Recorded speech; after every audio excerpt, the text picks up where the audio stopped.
The press tells lies. Revelations of El Mayo Zambada from María Scherer. That name did sound familiar when I heard it. The daughter of the man that interviewed him the first time. Let's get it. He said, yesterday through Proceso, we read a report of a meeting with journalist María Scherer days before the arrest of El Mayo Zambada. El Mayo Zambada. Who I insist is the co-founder and leader of the Sinaloa Cartel, who is now detained in the United States. A man who surely, at least for our country, we have heard until we are tired in the last 30 years, and also knowing the power of what Zambada meant, or what it means, and I'm very happy that she's in studio this afternoon. María Scherer, how are you, Maria? Welcome, and thank you for joining us.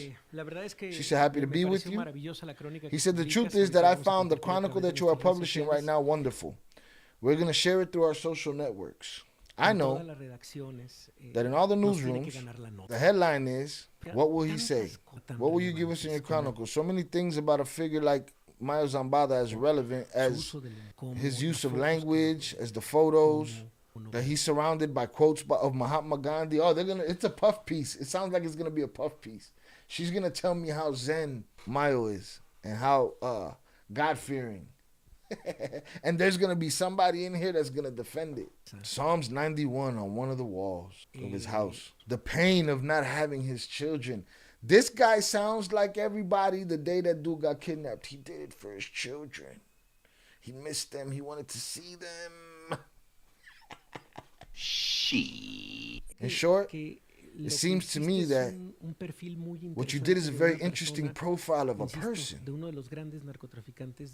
I insist that, yes, one of the great rug traffickers that we've had in recent decades in this country. Tell us a little bit about this meeting, Maria. She said, yes, you're right. No, sometimes I had a certain anxiety. He's not a man of statements, not in the press. Right? Our press is very declarative, and declarations of politicians are a few facts and many declarations. I think to understand such a complex phenomenon as painful as rug trafficking is for our country and among many other countries that they've suffered, we have to talk to these characters. We have to try to understand their motivations. I think that we have to confront them with the consequences of their actions. We must talk to them about the victims. We must talk to them about the people who are unalived from ODs. We must talk about the innocent people who are incarcerated, missing, terminated, unalived, strapped to the tree. Hit the like button if you have yet to do so, yo. Missing, the missing young people, of course, who are taken by force to form part of their ranks. We have to talk about that as well. Did you? I would tell you with the same critical eye, but with the naturalist with which we interview to the authorities, because this story is not only about governments and police, it's about victims, about who we sometimes forget to talk a lot, who should be the only ones talked about, period, who should be the ones that are helped, who should be the ones that, get the helping hand from their people and their government, right? But it's also about rug traffickers. I knew that he was not a man of words, so to speak. In a journalistic sense, he disarms you and tells you without writing anything down, without a notebook, without anything. He gets down and let's talk. You fought to have a notebook? You said, hey, a notebook? Let me, I guess he didn't allow her to write anything down. So what? She goes in there, does the interview with him, got to take it back by memory, and we're going to trust her Twitter fingers? Okay, I guess. You know what I mean? Because I don't know how your memory is, Maria. She said, my memory is getting worse. But it's disarming a journalist. The fact of saying what you feel, what you see, what you remember, nothing more is going to be in this meeting. She said, yes, my dad taught me my first journalism lesson with him, not to record. Trust yourself. To pay attention to what they're saying. Record for security, but take notes. So yes, it's the first time in my life, and I hope it's the last, because it's very distressing not to have a paper and not to have a pen. To write things that you know you're going to forget, or that you're exposed to so many things and so many emotions, so many images at the same time that it's impossible to retain them all. So what I did was what anyone would do. I wrote everything down, what was coming to my mind at the moment, but there are things I surely missed. He said, what about things that got out like this? The phrase that the press lies. The old man is not one to talk bad about people, and that you'll ask him a question. You know, if you're wrong, he'll tell you, I didn't do that. And if you say, well, who did it? He said, no, I answered your question. I didn't do it. Ain't my business who did it. I ain't do it. You said I did it. I ain't do it. He said, but the old man was willing to call the press liars, which is not something very characteristic of him. She said he also did it in the article that my father published 15 years ago. He said he had to press lies, and dude told him, does proceso lie? And he says, they lie less, but they lie. But yes, the press is definitely an actor that he don't mess with. Does not like, and that's why he's given interviews with long space in between. That's why he doesn't give much, he doesn't give interviews that few and far in between. And the interview that he did with me was more in the spirit of having a meeting that he could never have with my father. A promised meeting that couldn't happen. So it was more in that spirit than in the spirit of giving me una nota, ¿no? O una declaración. A note or a statement or a declaration. O un mensaje, ¿no? Or a message. Nada de eso. Sí, no, none of that. So basically, he threw her the bone just because he couldn't get up with her father. They ain't telling me nothing. It's a puff piece, but he's asking her, all right, why don't you tell me about these striking images or these striking paintings of Vicentillo? For those that do not know, Vicentillo is the son of Mayo Zambada. He was the next in line to take over for El Mayo Zambada, and from my understanding wasn't like a quote unquote junior. That this guy was a boss. This guy ended up cooperating, and he's living in the States now. So he's saying that she said, and we got to get to the article so that we can see about this, that there's paintings of him on the walls. They're paintings that Vicentillo does from prison, or did from prison. But he did his book, and he did paint the image of himself as a clown in prison on it. Esta fotografía tan famosa. There's also an oil painting that was painted of Mayo and her father. All right, we're going to go to Proceso, see if we can see all of that shit. Now it's a painting. It was the cover of Proceso, the image, but now it's an oil painting that he has. Y que te muestra en este encuentro. And that he shows you in this meeting. She said it was very surprising, and my stomach sank when I saw it. He told me that a friend had given it to him, but in that same space on another wall, I guess he had another painting that had people of importance to him on it. Absolute meaning in his life. His father, his mother, one of his friends, one of his sons. If you remember correctly, he lost a young child. And next to that was the phrase was the verse from Psalms, and Gandhi's phrase. Lado, la foto con mi papá. Entonces. And to one side was the father, the painting with my father. So those two individuals, him and my father, had a conversation that left a mark on him. Did your interview happen in the same place that had the interview with your father? She said she was told it was the same place, but she couldn't confirm it. It wasn't something she could confirm. This is the picture, I guess, that they made into an oil painting. What did you think when they arrested him days later? Seems like these guys get interviewed by Sean Penn or this person or that person, and then they get popped off. Desconcierto. She said she felt confusion. Creo que como todos, por la forma. Like everyone else, because of how it happened. Por el vacío de información, ¿no? Y la forma en la que fue. The lack of information, the way in which he was transferred to the United States. Y mucha frustración, porque nos íbamos a volver a ver también para hablar. And a lot of frustration, because we were going to see each other again. Hablar más largo. Also to talk at length. I don't know if that was going to happen. You just said he wasn't interviewing you on some. He was just trying to close a circle on your father. So it was a journalistic promise to say. Oye, pero vamos a hablar también de otros temas pendientes. We'll talk about other pending issues. It was a journalistic promise that he had made several times. A mi papá. He did it to my father. They agreed. De tener un segundo encuentro to have a second meeting. Que no ocurrió. That didn't happen. Después supimos que se la hizo a Diego Enrique, le dio formalmente una entrevista, pero. And later we learned he made it to do the Diego Enrique. He formally gave him an interview. Quedaron de volverse a ver y eso. But they agreed to see each other again. Tampoco ocurrió. And that didn't happen either.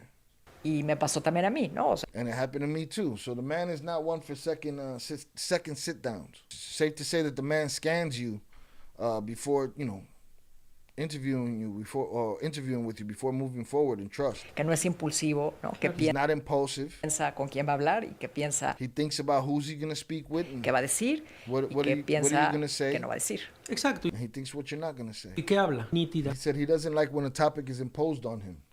Boom. There it is.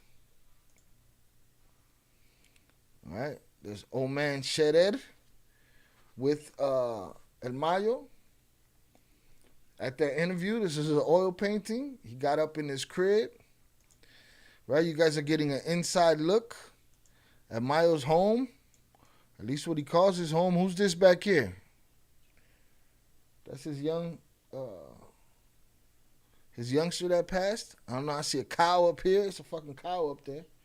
But this is the painting, y'all. Y'all have seen this picture many times. Y'all have seen the image of Mayo in that polo many times. Looking way healthier than he looked, here. And looking way better than he looks there. Right? Boom. All right. Says, La pintura en casa del Mayo, the painting in Mayo's house. Memories of a conversation, of an encounter. All right? Salutes. In the first weeks of December 2023, Jorge Carrasco, director of Proceso, called me. He had something for me. I asked him to send it to my house, but he refused. I need you to come pick it up. I have to give it to you in your hand. I went to see him the next day. He received me in the conference room. There was nothing for me. He handed me one of my father's books. It was a copy of El Poder, Historias de Familia, The Power, Histories of Family, Mayo's contact, who 15 years earlier had taken my father to the Capo's hideout, was back. Through him, Zambada asked me to sign the book to him. I was frozen. What do I write to him? Jorge Carrasco made a gesture that I couldn't decipher. I'll leave you alone to think about it. Hesitantly, I picked up the pen and wrote something like this. For Ismael Zambada, in memory of his meeting with my father, a milestone in Mexican journalism. María. From that exchange, the possibility arose that, like my father, I would meet Zambada. From that moment on, I began to write down in a notebook the questions that occurred to me on the fly and many others that arose after reading loads of newspaper articles and reports about the character. Zambada and Julio Scherer García were supposed to meet for a second time to do a proper interview. I looked up the questions my father would have asked him. I was excited to finish his work. Damn. So she had the list of questions that the old man wanted to ask him. That's crazy. I knew automatically that if Mayo wanted to see me, it wasn't for my journalistic merits. He wanted to get to know me because I'm the daughter of who I am. Frankly, I didn't care in the least. Being Julio Scherer's daughter has opened and closed doors for me, just like the rest of my family. With that naturalness, I have embraced the opportunities that have been offered to me and also those that have been denied to me. Like my father, I never thought that if the meeting took place, I would be running a greater risk. As a journalist from Mexico City, I feel privileged, protected by the aura of my surname. Don't, ride on that shit too much and just think that your name gonna keep you safe. As the generations go by, less and less patience and less diplomacy between the criminal and the journalist. Believe that. The old man wasn't one to just blow a journalist up, I guess. But many of these young bucks are. It'd be like that. As a reporter, I covered a few rug trafficking cases. I once went to Guadalajara to do a report on the assets seized from Chapo Guzman, houses and businesses above all. I went to Sinaloa and wrote about the rottenness of the countryside, vast areas of crops that were abandoned to harvest rugs. That was a long time ago. Violence had not become normalized. The aberrant, were they trying to say abhorrent? The abhorrent war against rugs had not broken out, and news about the unalived and missing were not an everyday occurrence.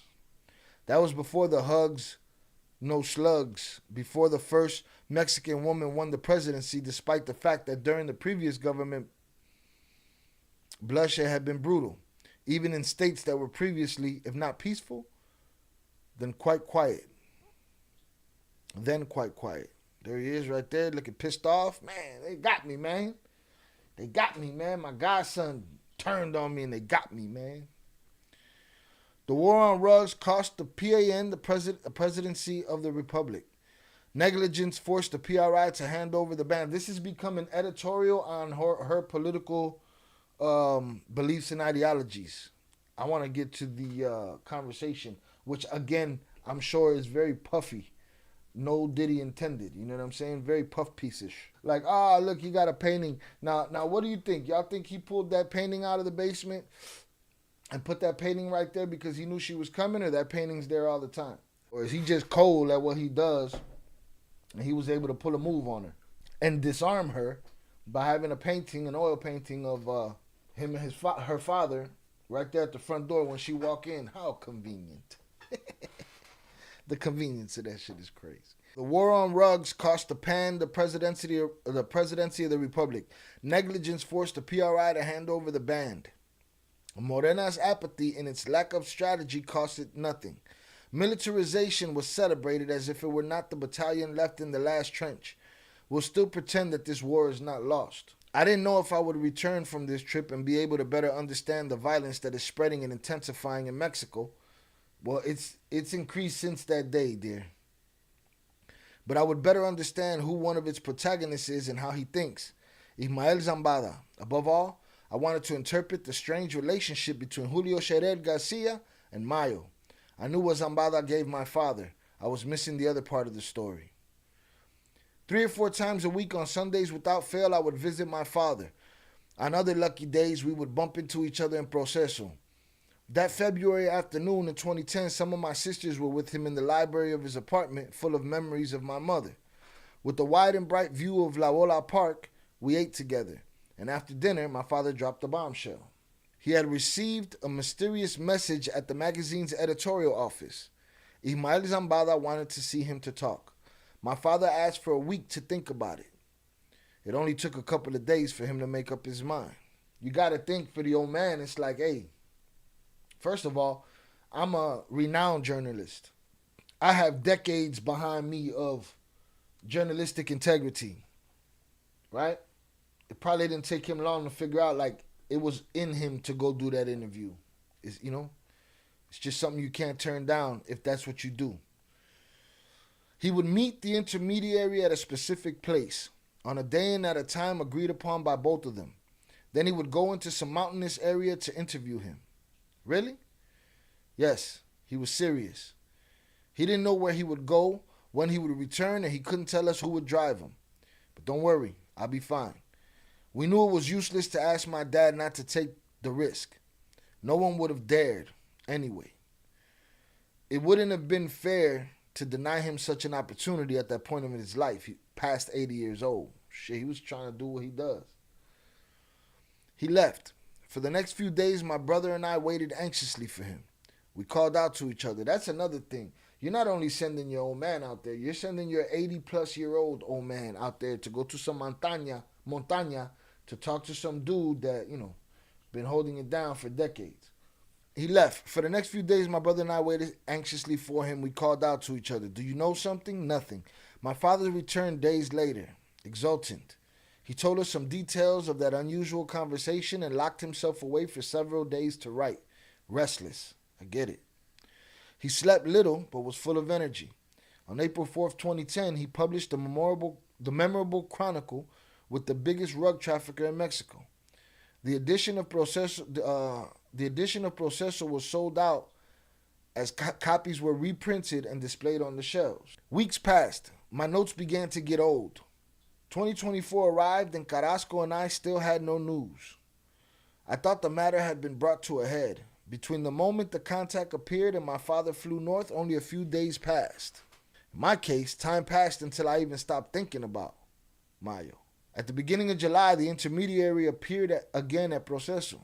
The gentleman was grateful for the dedication of the book and was waiting to talk to me.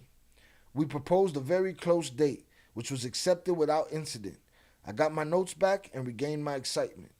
In addition to the questions from the interview, I asked myself a few others. Why did Zambada want to see me? Why had he postponed the meeting for months?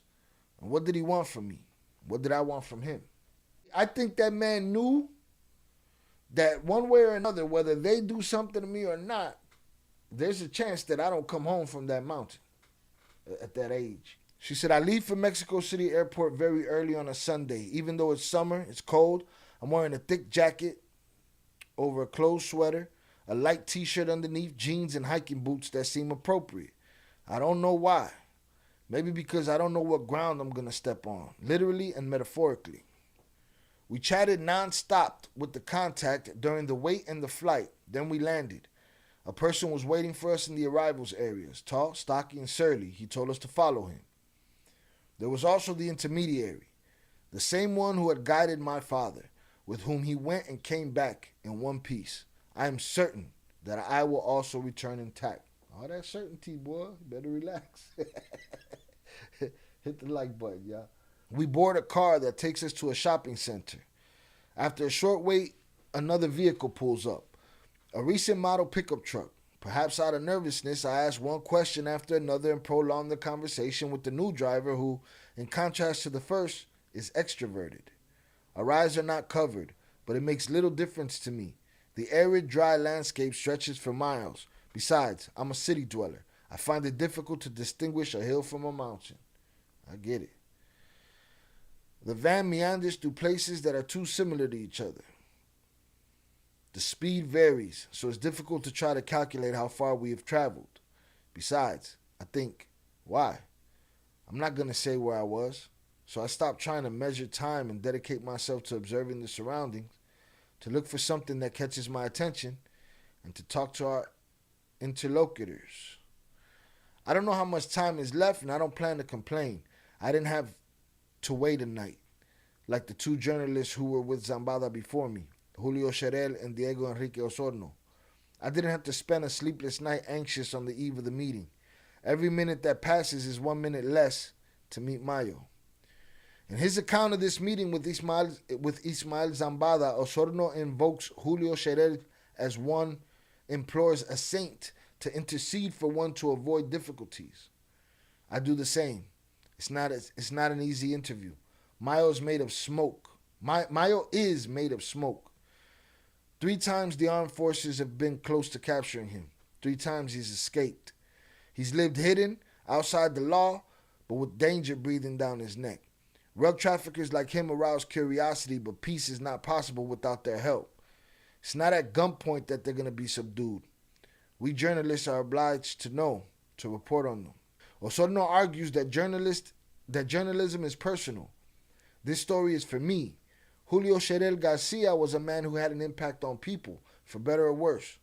He knew how to reach deep into the depths. I was sure that I had left a deep impression on Zambada. I would soon learn that I was not wrong. The driver eases off the accelerator. The narrower roads force us to slow down. We feel like we're getting closer. I go over some of the questions written in my notebook in disarray. Is your life? As one of the great generators of violence in the country, in what ways can you help to restore peace? Is your life? I guess that's a good question. As one of the great generators of violence in the country, in what ways can you help to restore peace? I crossed out some things. I hope you crossed that one out. I rewrite. Sinaloa was the archetype of the narco pacts. How did you maintain this relative simulated peace? Do you hate your rivals more than the authorities? Do you ever think about the victims of drug trafficking and the bloody anti-drug policy that Calderon started and that continues to spread unalivings and disappearances to this day? She wasn't gonna ask all that shit. I doubt she got to ask any of that shit. We wouldn't be hearing this story right now. In this country that we share, which is also yours, almost 100 people are unalived every day and more than 20 disappear without a trace. I think about the twists and turns that life takes. Genaro Garcia Luna, the super cop, imprisoned in the United States since 2019 for collaborating with drug traffickers, exploded when he learned of my father's interview with Mayo. In a snub, he said he was going to interrogate him. He would have obtained nothing. At the time, my father decided that, in addition to the details of his trip, he would not include clues about the hideout of the powerful rug lord, which she didn't do because she's telling everything about what's on his walls and showing pictures. I would avoid information that could turn me into an informer. I write with the same criteria, without knowing that my determination would be irrelevant. With my legs almost numb, we finally arrive. I unbuckle my seatbelt, thank the driver, and I'm about to grab my things when he orders us to leave our backpacks in the vehicle. Same as phones, pens, and notebooks.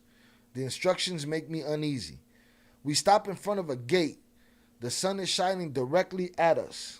As we park, I see Ismael Zambada on the bottom of the steps of a hallway. I am surprised by his thinness.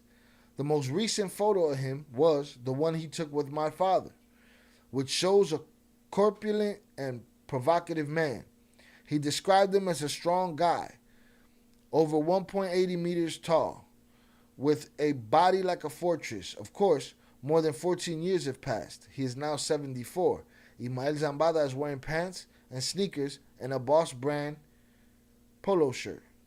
Come on, man. He was wearing the same shirt he wore when he got popped off right here. He had that Boss shirt on right there. Stop it. We couldn't get him more than one shirt. We wildin' right now, man. Wildin' all the way out. We shake hands. Mayo leads us. His walk is slow and careful. He drags one leg a little. We sit in the dining room in a semi-open space. There are other people, but he doesn't introduce them to us. We sit at the table. Me at the head of the table, Mayo to my right. The cooks offer us a copious breakfast. There's coffee, juice, fruit, machaca, cottage cheese, beans, sauces, handmade tortillas, and a few other things. Zambada's in a good mood, relaxed. He talks to us about his parents, his childhood with his brothers, life in the mountains. I ask him about his health. I just read that the DEA and the North American agencies reported that he is very sick, diabetic, and suffering from the C word. He said, "How do you see me?" She said, "Very thin, but fine.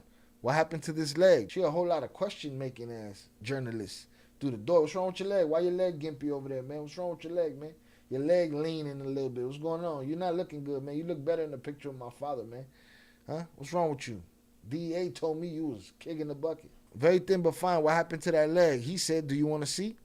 Ismael Zambada pulls up his pants above his right knee. A thick scar runs through it, lighter than his skin. He's had surgery. He has broken his femur twice and has undergone rehabilitation. He was doing well until the end of January.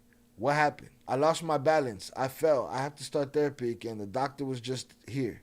He adjusts his pants and abruptly changes the subject. I don't know why I'm surprised that he's not foul-mouthed as Northerners tend to be. Or he isn't in front of me or other women. He said, "Your father," he says, while repeatedly and strongly beating his chest at the level of his shirt with his fist clenched like someone who wants to show more than great appreciation, a bond even. "Tell me, what did you talk about?" She said, "We talk about life." He said, "I know that, but what did he say to you?" She said, "He told me things about family. I'll show you something." We finish eating without hurrying. She's telling us nothing. We finish eating without hurrying. We exchange unimportant anecdotes. He says that he sleeps little. He gets up at 4 in the morning and walk in the mountains later. Later, the heat makes it possible. Satisfied, we set out after Zambada. Disoriented. Yeah, who knows if you got roofed. Somebody could have slipped something in your drink, something in your cottage cheese, whatever. Who knows?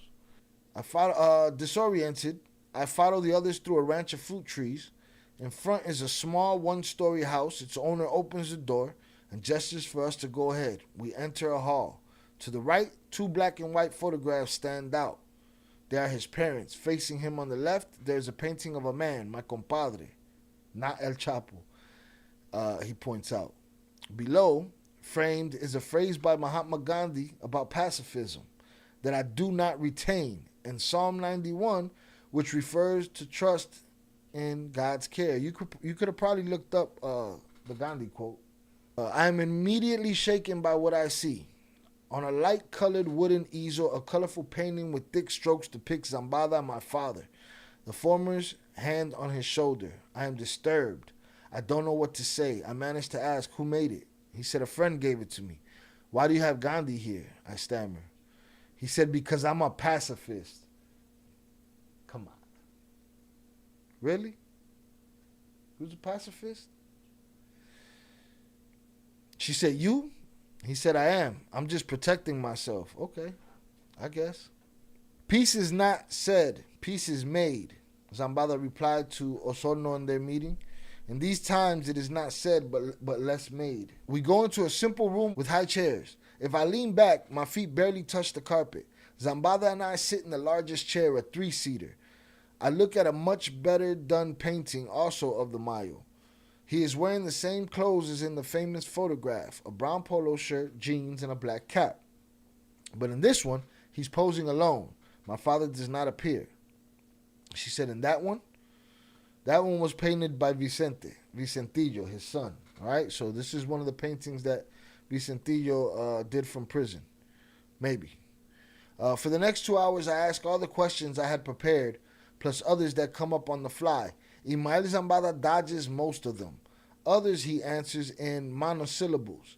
It is useless to insist he speaks or remains silent as he pleases. He tells me about, which is what y'all should do on Vlad when y'all on Vlad. Don't complain about nobody in an interview snitching on you or none of that shit. Measure your words and shut the fuck up. You know what I'm saying? It's useless to insist he speaks or remains silent as he pleases. He tells me about his collection of hats, the best of which he's acquired in different cities in Texas. He orders a tall white one. He puts it on and takes it off immediately. Don Julio told me that I look better with the cap. Yes, he told it in his chronicle. Maybe your body and head are too small for that fabulous hat now, but a decade ago it would have suited you just fine. She's wildin' if she said that to him. I would have used all my power just to shut her the fuck up. How dare you? Who you talking to, lady? Huh? She's like, bruh, maybe your head shrunk. Maybe diabetes that the DEA told me about made your head shrink. All right, and now you too little for that big-ass hat, Mr. Mayo. She's bogus. He barely mentioned Vicente Zambada Niebla to my father, his son and alleged heir to the cartel, which is probably more credence to the fact that he might have been sending the messages through the interview. He barely mentioned Vicente Zambada Niebla to my father, his son, and alleged heir to the cartel, who testified in the rug trafficking trial against Joaquin El Chapo Guzman, and it is presumed became a protected witness. Since 2021, he has not been in the custody of the United States Department of Prisons. Zambada did not want to make any statement that could affect Vicentillo in his trial. He said, I miss him every day. Like thousands of families who miss their children, unalived and missing. That's a crazy thing. If he's going to compare him missing his witness protection program son and compare that to the ones that have unalived and missing children, he's wilding the fuck out. I ain't trying to hear all of this legendary lore bullshit. I miss him every day. Like thousands of families who miss their children, unalived and missing. I know that pain.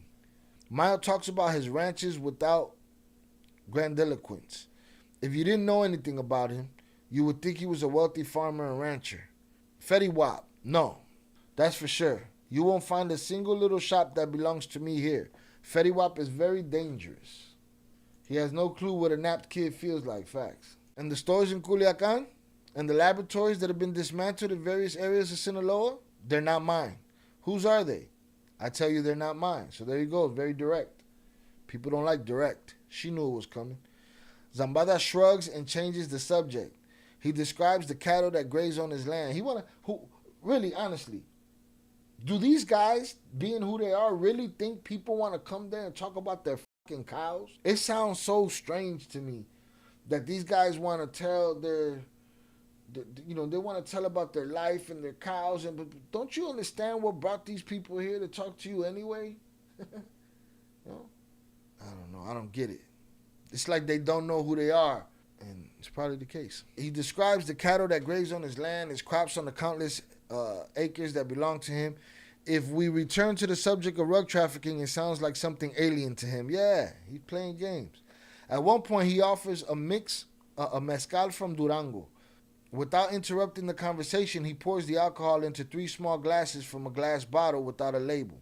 See? Don't drink that. Leave that alone. Hit the like button if you have yet to do so. What do you guys think of Lopez Obrador's hugs, no slug strategy? Is it better strategy than Calderon's? He says the president is right. Bullets are dangerous.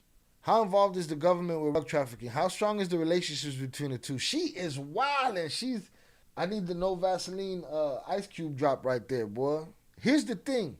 She couldn't record nothing, and he can't talk about it now. He's locked up. She's had some time to put this all together. What if we find out it's like the fake FBI agent or the fake rug lord, or and this is all a bullshit story? Who knows? Because she's talking right now. She's talking like she went up in there and was asking the hard questions. You know what I'm saying? I'm in your bubble. I'm in your bubble. She was all up in his bubble, man. Not trying to snitch on himself. Of course. I get that, bro. So then what the fuck is there to talk about, though? You know what I'm saying? You don't want to snitch on yourself. You don't want to talk about. So what are we talking about? We talking about your cows grazing? Man, vale madre your cows grazing. Give a shit. How involved is the government with rug trafficking? How strong is the relationship between the two? I know people involved everywhere. In the municipal police, in the state police, in the federal police. She said governors. He said there's everything there. Some yes, others no. According to the press, and he stopped her. The press lies, pure lies. Zambada repeats that answer more than once. Suddenly, he stands up and asks me to come with him. We cross some paths, and he points to a porch with a dining area and some rocking chairs. We were here, he says, pointing towards the vacant lot. She said, with my dad? He said, right there. So Buddy been in the same crib for a long time, bro. She milking the interview. It feels like it, bro. Like she came in there like she had on a leather jacket and a hammer. Like, what's up? I got questions. You got answers, old man? He said right there, we sit down and talk about his relationships, friendships, and animosities. He doesn't reveal anything we don't already know exactly. The conversation has lasted for several hours. We returned to the house where we had breakfast. In the house, there's a wall covered with framed drawings, portraits, animals, natural landscapes. These are works that Vicentillo sent to his mother every month, accompanying each of his letters. Mrs. Zambada shows me a Christ in her bedroom that he also painted. There is a deep love for the Vicentillo. Not enough to turn himself in and jump on an airplane and jump over the border. Not like that. That ain't it. That ain't happening. I know I won't be able to retain each of Mayo's responses. Of course. How convenient. How convenient that we have no recording and he can't corroborate any information right now. I know I won't be able to retain each of Mayo's responses or all of his gestures and attitudes, so I let them go.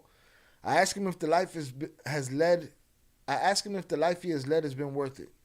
And he said, why not? And she said, because it's full of unaliving. And he said, as far as I know, this is how everyone's life ends. Yeah, she sounds crazy. Like that, you didn't frame that question right. Then, with Mayo, we headed to the family cemetery. In this war, burying the unalived is a privilege. Thousands continue to search for their loved ones, reopening a wound that will not heal until there are remains to hold on to. The Zambadas rest on a dozen identical tombstones. Months later, I read in the newspapers that the cemetery was partially burned during the fierce clashes in several municipalities in Sinaloa. We say goodbye. We promise to see each other again.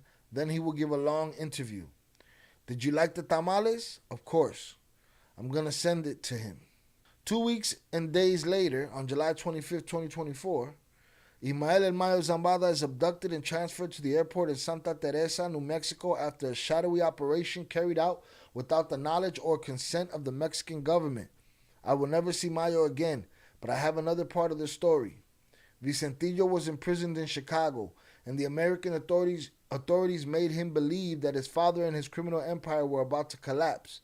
Vicente Zambada imagined his old man weak, subjected like him to an unbearable confinement. He was dejected until, unexpectedly, Proceso came into his hands and he saw on its cover a man standing upright with his chin pointing upwards and his chest out. The photograph of his father was that of a man who does not give up. The son's spirit rose. That is all I know, and it is possible that it is all I will ever know. And it is all we'll ever know because it's all you gonna tell us. And at this point, in 2025, on Earth, people can say whatever the fuck they want, and somebody's gonna say it's true. even if the person saying it tells you it's not. That's the world we live in right now, right?